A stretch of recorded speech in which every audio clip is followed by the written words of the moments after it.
This is Tom Dillon, the Lifetime Liberal. Today is Tuesday, September 2nd, 2025. The title of this rant is The Guns of September Are Upon Us. So yes, a little play on words. That was on a book called The Guns of August by Barbara Tuchman. I believe she wrote it in sometime in the 1960s.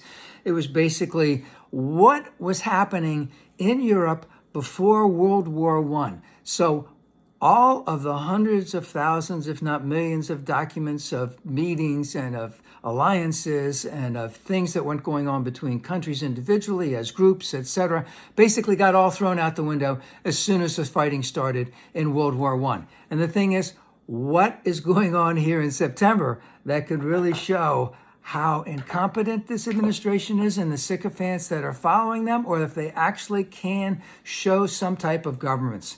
And I'm going to, even before I get into the actual things that are going to go on, the backdrop of all of that is the genocide that's going on in Gaza, the war that's going on in Ukraine, and of course, we still have problems in the Sudan. But I want to emphasize is that the American population is totally against the genocide in Gaza, and they are totally behind the citizens and the country of Ukraine as they fight the evil empire, which is Russia. So getting into what's going on. So as we go into this month, today, Trump's going to have a big press conference at 2 o'clock. At least that's what they say. And of course, the biggest thing about all that is what about his health? Is he actually going to talk about his health? Is he actually going to be in the press conference at all? Or is it going to be some type of diversion? Because remember, every time he talks about some things, a lot of times it's just a diversion against something else. Is he going to, let's just say, bob and weave through this whole thing? But again, until we know every single thing about Trump's health, it's going to be the top topic of the day, every day, all through September. Now, by the end of September, we're going to have a budget. It has to be passed, or the budget can't, or the country will not run. Will there be a shutdown? Or what's going on right now is all of the elements of who wants what and what needs to be done, how much concessions need to be made, especially upon Republicans, because they're the ones that can pass the bill by itself. And the thing is, if enough of them hold out, they'll need Democratic votes to do that. And what concessions will they make? And remember, what the Republicans in Congress would like to pass and what Trump actually wants are two different things. So there's going to be, a lot of bargaining going back and forth, a lot of tit for tat, and it is not going to be sweet. It's going to be extremely ugly. It may not be at the headlines, but that's what's going on behind the scenes. Is there going to be a shutdown? Is there going to be a budget pass? What type of concessions will be made? Will Trump be victorious or will Republicans? Because remember, right now, that's the next point, we are in the election of 2026. So all of the things that the Republicans came back from their vacation on, they're going to be voting on things that they know a great majority of their constituents are not happy with right now. And so all of these concessions that are going back and forth before the budget are going to come into play.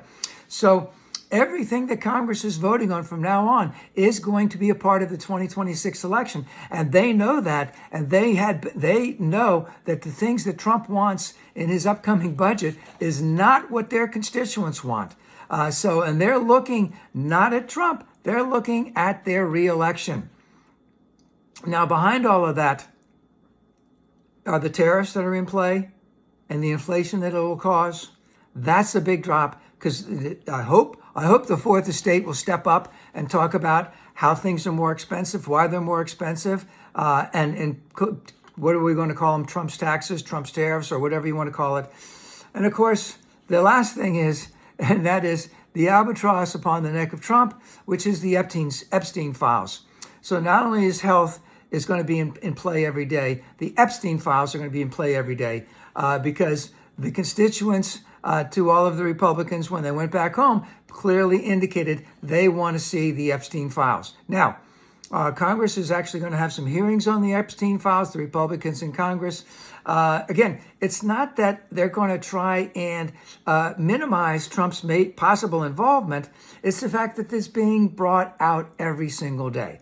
And tomorrow, some of the victims of Epstein are going to speak at Congress. I don't think they're going to be in Congress itself. I think they're going to be on the steps of Congress talking about the humiliation and the degradation and the sexual abuse by Epstein and Ghislaine Maxwell. Again, that will continue to be at the top going on. What was there? One other thing?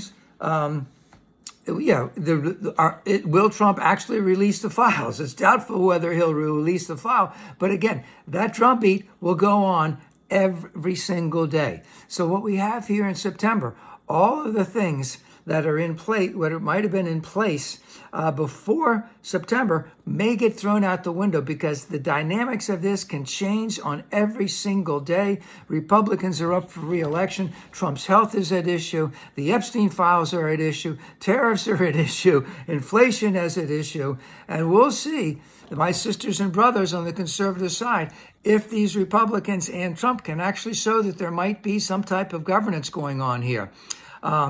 I suspect that their incompetence and all of the sycophants that are going on in there, they're going to hold tight. They're going to double down. It's not going to be pretty. And I want to put one other thing as a backdrop on all of this is the white wing scheme machine will be totally in play, trying to discredit, trying to divide, trying to diverse, trying to have a shiny object over here, trying a shiny object over there.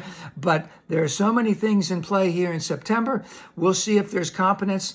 And all I can say is, at the same time, remember, as the 2026 elections come up, vote Democrats straight down the ticket.